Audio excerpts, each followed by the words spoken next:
নমস্কার।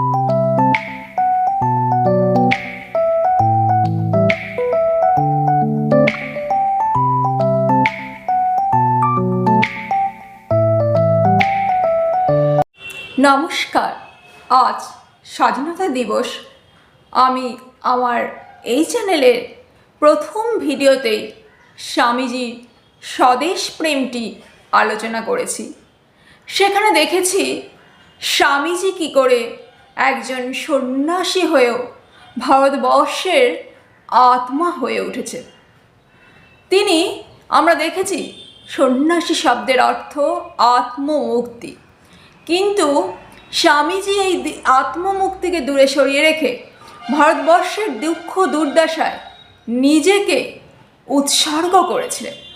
কিভাবে তিনি ভারতবর্ষের দুঃখ দুর্দশায় উৎসর্গিত হয়ে কিভাবে তিনি ভারতবর্ষের আত্মা হয়ে উঠেছিলেন, তা আমার প্রথম ভিডিও স্বামীজির স্বদেশ প্রেমে আলোচনা করেছি। আমরা প্রত্যেকে জানি স্বামীজি স্বাধীনতা আন্দোলনে প্রত্যক্ষভাবে জড়িত না হলেও পরোক্ষভাবে জড়িত ছিলেন। তিনি যখন শিকাগো ধর্মসভায় যান, সেই শিকাগো ধর্মসভায় বিবেকানন্দ অংশগ্রহণ করে সেখানে ভারতের ধর্ম, ভারতের সভ্যতার মহিমা উদ্ঘাটন করে বিশ্বের কাছে ভারতের সনাতন সৃষ্টি, ভারতের সাংস্কৃতিক উৎকর্ষের স্বীকৃতি আদায় করে স্বদেশবাসীদের মধ্যে তিনি হারানো আত্মবিশ্বাস এবং আত্মশ্রদ্ধা ফিরিয়ে দিয়েছিলেন। তারপর জেগে উঠেছিল শত শত বিপ্লবী। এইসব বিষয় আমি আমার প্রথম ভিডিওতেই দেখেছি, স্বামীজির স্বদেশ প্রেম ভিডিওতে আলোচনা করেছি। এই শিকাগো ধর্মসভার পরে ভারতবর্ষের বিপ্লবীরা জেগে উঠেছিলেন। সেই ধর্মসভার পর তিনি যখন ভারতবর্ষে এসেছিলেন, তখন দক্ষিণ দেশে একটি জায়গায় কতগুলি লোক তাকে বললেন, স্বামীজি আপনি রাজনীতিতে আসুন, তবে আপনার কথা আমরা শুনব। স্বামীজি উত্তর দিলেন, স্বাধীনতা তোমাদের কালে দিতে পারি, তোমরা কি তাকে রাখতে পারবে? তোমাদের মধ্যে মানুষ কোথায়? আগে মানুষ তৈরি করো, তারপর স্বাধীনতার কথা ভেবো। স্বামীজির সেই কথাটি কতটা ঠিক ছিল তা আমরা বর্তমানে বুঝতে পারছি। আমাদের দেশে এত দুঃখ দুর্দশা কেন? ভ্রান্ত শিক্ষানীতি এবং জীবননীতি মানুষ তৈরি হতে দিচ্ছে না। এখনকার দিনে বিশ্ববিদ্যালয়গুলিতে যে সমাবর্তন সভা হয়, তাতে গান নাচ সমস্ত কিছুই থাকে, শুধু থাকে না জীবনাদর্শের কথা। কিন্তু আগেকার দিনের সমাবর্তন সভা, যার কথা উপনিষদে আমরা পাই, তার রূপ কত পৃথক।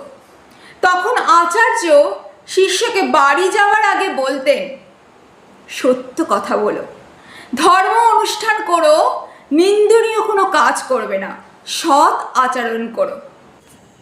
তারা বলতেন, বিদ্যালয় ছেড়ে যাচ্ছ বলে অধ্যয়ন কখনো ছাড়বে না, তোমাদের মানুষ হতে হবে। আর তারা আরও বলতেন, মাতৃদেবো ভব, পিতৃদেবো ভব, আচার্য দেবো ভব। এইসব উপদেশ তারা দিতেন ছাত্রদের। স্বামীজি এর সঙ্গে আরও দুটি ওয়ার্ড ইউজ করলেন, দরিদ্র দেবো ভব, মূর্খ দেবো ভব। আর আজকালকার দিনে শুধু সমাবর্তন সভায় শুধুই অনুষ্ঠান, শুধুই ঝাঁকঝিক্ষ, কিন্তু কোনো জীবন আদর্শের কোনো আলোচনা বর্তমান সমাবর্তন সভায়, বিশ্ববিদ্যালয়গুলির সমাবর্তন সভায় নেই। ছাত্রছাত্রীরা অবশ্যই পড়াশোনা নিয়ে থাকবে, কিন্তু তাদের এটা মনে রাখতে হবে যে তারা ভারতবাসী। স্বামীজি এই ভারতবর্ষ সম্পর্কে বলেছেন, স্বামীজি বলেছেন, যদি এই পৃথিবীতে এমন কোনো দেশ থাকে যাকে পুণ্যভূমি নামে বিশেষিত করা যেতে পারে, যদি এমন কোনো স্থান থাকে যেখানে মানুষের ভিতর ক্ষমা, দয়া, পবিত্রতা, শান্তভাব প্রভৃতি সদ্গুণের বিকাশ সবচেয়ে অধিক পরিমাণে ঘটেছে, যদি এমন কোনো দেশ থাকে যেখানে সর্বাধিক আধ্যাত্মিকতা এবং অন্তর্দৃষ্টির বিকাশ ঘটেছে, তবে নিশ্চিতভাবে বলতে পারি তা আমাদেরই এই মাতৃভূমি ভারতবর্ষে ঘটেছে। স্বামীজি বলেছেন, আমি প্রাচ্য পাশ্চাত্য অনেক দেশ ঘুরেছি, জগতের সম্বন্ধে কিছুটা অভিজ্ঞতা আছে। দেখলাম সব জাতিরই এক একটা আদর্শ আছে, আর সেটি জাতির মেরুদণ্ড। রাজনীতি কোনো কোনো জাতির জীবনের মূল ভিত্তি, কারো বা সামাজিক উন্নতি, কারো বা মানসিক উন্নতিবোধ, কারো বা অন্য কিছু। কিন্তু আমাদের মাতৃভূমির ক্ষেত্রে ধর্ম, একমাত্র ধর্মই হলো আমাদের জীবনের মূল ভিত্তি। ধর্মই আমাদের জাতীয় জীবনের মেরুদণ্ড। আমাদের জীবন প্রাসাদের মূল ভিত্তি এই ধর্মের উপরে গঠিত, স্বামীজি বলেছে। তাই ছাত্র জীবনে পড়াশোনা যেটি অবশ্যই সেটি নিয়েই আমরা থাকব, কিন্তু তিনি বলেছেন আমাদের সব সময় মনে রাখতে হবে যে আমরা ভারতবাসী। স্বামীজি বলছেন ছাত্রছাত্রীরা শুধু বিচ্ছিন্ন হয়ে থাকবে আর কোনো লোকের সঙ্গে যোগাযোগ রাখবে না, সেটি করা চলবে না। তারা যেখানেই আছে তার আশেপাশের বস্তি এবং গ্রামের মধ্যে গেলে দেখবে কিভাবে সেখানে মানুষ বাস করে, কি তাদের দুরবস্থা। তখন তাদের স্বামীজির কথা মনে পড়বে। ওই সব লোককে মানুষ না করে যদি মুষ্টিমেয় লোক কেবল নিজেদের লেখাপড়া শেখে, তাদের দেশের কোনো লাভ হবে না। যদি দেশকে জাগাতে হয়, সকলকেই শিক্ষা দিতে হবে। ওই সব সাধারণ মানুষকে এমনভাবে কার্যকর্ম শেখাতে হবে যাতে তারা উপার্জন করতে শেখে এবং নিজের পায়ে দাঁড়াতে শেখে। এটিই স্বামীজি বলেছেন যে আমাদের চারপাশের মানুষজনকে যদি আমরা নিজের পায়ে দাঁড়াতে শেখাই, তাহলেই সেটিই হবে প্রকৃত শিক্ষা। স্বামীজি বলেছেন ছাত্ররা শিক্ষা শেষ হওয়ার পর অত্যন্ত 2 বছর যদি দেশের কাজের জন্য দেয়, যারা গরিব দুঃখী লেখাপড়া জানে না তাদের মানুষ করবার জন্য চেষ্টা করে, তাহলে এই সমস্ত লোকের আশীর্বাদ তাদের জীবনে সাফল্য নিয়ে আসবে এবং দেশেরও শীঘ্রই উন্নতি হবে। অন্যদের উপকার করলে সেই আশীর্বাদ আমাদের উপরও পড়ে আর সঙ্গে অন্যদেরও উপকার হয়। এটাই অ্যাকচুয়াল নীতি। কিন্তু আমরা শুধু নিজেদের লেখাপড়াটাই ভালো করছি, চারপাশের মানুষজনদেরকে দেখছি না। আর যারা লেখাপড়ায় ভালো তারা সবাই বিদেশে যেতে চেষ্টা করছে। বিদেশে যাওয়া ভালো, কিন্তু সেখানে গিয়ে স্থায়ীভাবে থেকে যাওয়া সেটা কীরকম কথা? কেন তোমরা বিদেশে থাকবে? যেই ভারতবর্ষ তোমাদের জন্ম দিল, তোমাদের মানুষ করলো, তাকে ভুলে যাবে শুধু টাকা পয়সা পাবে বলে? আমরা আজকাল কি করছি? শুধু টাকা পয়সার দিকে ছুটছি, শুধু শিক্ষিত হয়ে চাইছি কোন দিকে টাকা পয়সা বেশি, আর সেই জন্যই আমরা বিদেশে যাচ্ছি। অবশ্যই বিদেশে যাওয়া ভালো, কিন্তু সেখানে গিয়ে স্থায়ীভাবে নিজেদের জন্মভূমি ছেড়ে স্থায়ীভাবে বসবাস এটি ঠিক নয়। কারণ একটা জিনিস লক্ষ্য করো, ভারতবর্ষ তোমাদের মানুষ করলো, কিন্তু তারা সমস্ত দান দিলেন অন্য একটি দেশকে। এটা ভাবনার কথা তো। আজ আমাদের শিক্ষিত ভারতবাসীরা সবাই বিদেশে যাওয়ার পিছনে ছুটছে, কিন্তু এই দেশের কথাটি একবারও ভাবছে না। কিন্তু স্বামীজি এমন একজন মানুষ ছিল, তিনি ভারতবর্ষের স্বাধীনতা আন্দোলনে প্রত্যক্ষভাবে জড়িত না হলেও তিনি পরোক্ষভাবে জড়িত ছিলেন।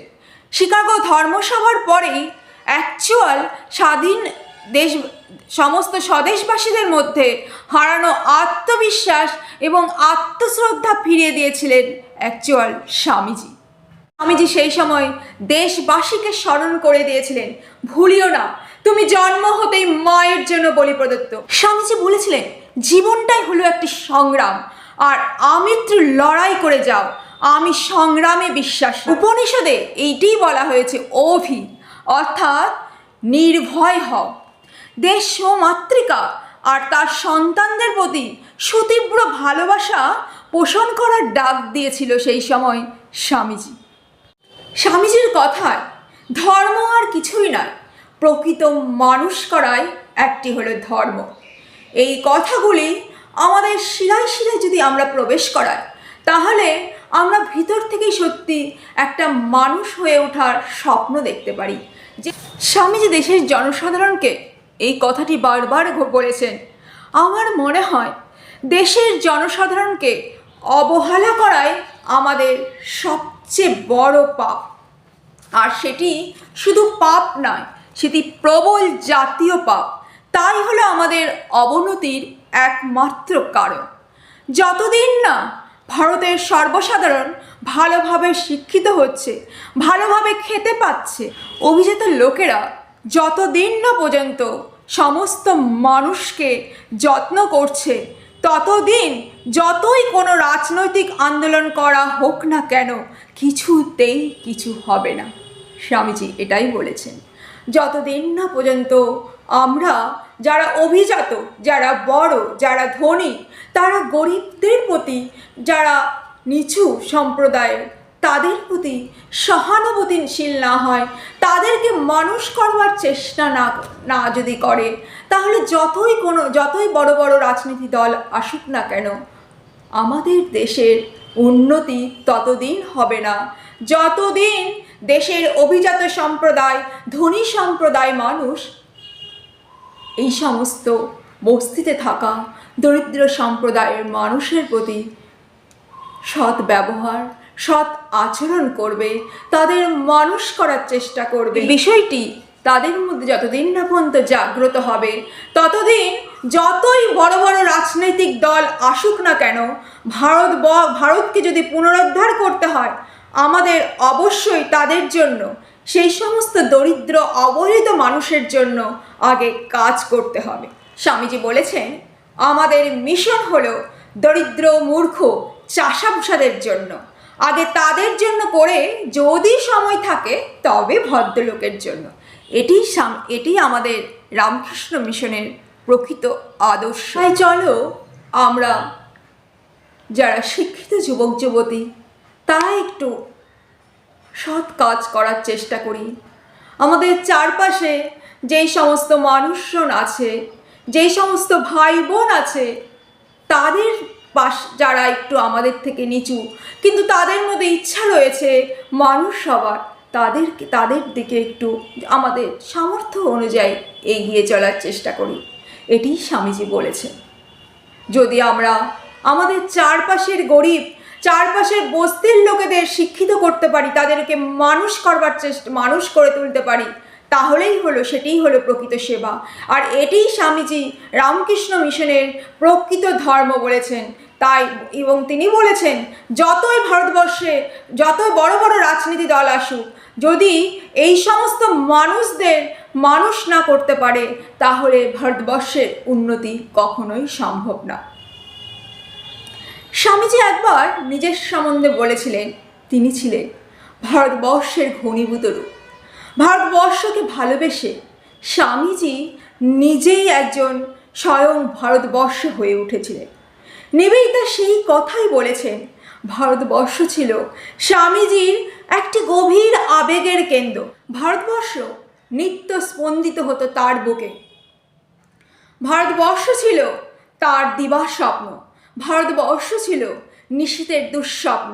শুধু তাই নয়, তিনি নিজেই হয়ে উঠেছিলেন ভারতবর্ষ, রক্ত মাংসে গড়া ভারতের প্রতিমা। ভারতের আধ্যাত্মিকতা, তার পবিত্রতা, তার প্রজ্ঞা, তার শক্তি, তার স্বপ্ন, তার ভবিষ্যৎ, সব কিছুর তিনি ছিলেন প্রতীকরূপ। স্বামী বিবেকানন্দই ছিলেন সব কিছুর প্রতীকরূপ। তাই আজকে যেহেতু 15ই আগস্ট, তাই আজকের দিনে চলো একবার স্বামীজির স্বদেশ মন্ত্রটি উচ্চারণ করি। হে ভারত, ভুলিও না তোমার নারী জাতির আদর্শ সাবিত্রী, সীতা, দময়ন্তী। ভুলিও না তোমার উপাস্য উপানাথ সর্বত্যাগী শঙ্কর। ভুলিও না তোমার বিবাহ, তোমার ধন, তোমার জীবন ইন্দ্রিয় সুখে, তোমার নিজের ব্যক্তিগত সুখের জন্য নয়। ভুলিও না তুমি জন্ম হতেই মায়ের জন্য বলি প্রদত্ত। ভুলিও না তোমার সমাজ একটি বিরাট মহামায়ার ছায়া মারত। ভুলিও না নিজ জাতি, মূর্খ, দরিদ্র, অজ্ঞ, মুচি, মেথর, তোমার রক্ত, তোমার ভাই। হে বীর, সাহস অবলম্বন করো, সদর্পে বলো আমি ভারতবাসী, ভারতবাসী আমার ভাই। বলো মূর্খ ভারতবাসী, দরিদ্র ভারতবাসী, ব্রাহ্মণ ভারতবাসী, চণ্ডাল ভারতবাসী আমার ভাই, তুমিও কোটিমাত্র বস্ত্রাবৃত হইয়া সদর্পে ডাকিয়া বলো, ভারতবাসী আমার ভাই, ভারতবাসী আমার প্রাণ। ভারতের সমাজ আমার শিশুসজ্জা, আমার যৌবনের উপবন, আমার বার্ধক্যের বারাণসী। বলো ভাই, ভারতের মৃত্তিকা আমার স্বর্গ, ভারতের কল্যাণ আমার কল্যাণ। আর বলো দিনরাত, হে গৌরীনাথ, হে জগদম্বে, আমায় মনুষ্যত্ব দাও। মা, আমার দুর্বলতা কাপুরুষতা দূর করো, আমায় মানুষ করো। চলো, যেই মানুষ হওয়ার কথা স্বামীজি বলেছেন, সেই মানুষ হয়ে উঠি আমরা সবাই। আজকের দিনে এটি ব্রত করি যে আমরা স্বামীজির চলা পথে চলব, আমরা একটু হলেও মানুষ হয়ে ওঠার চেষ্টা করব। আজ এখানেই। জয় ঠাকুর, জয় মা, জয় স্বামীজি।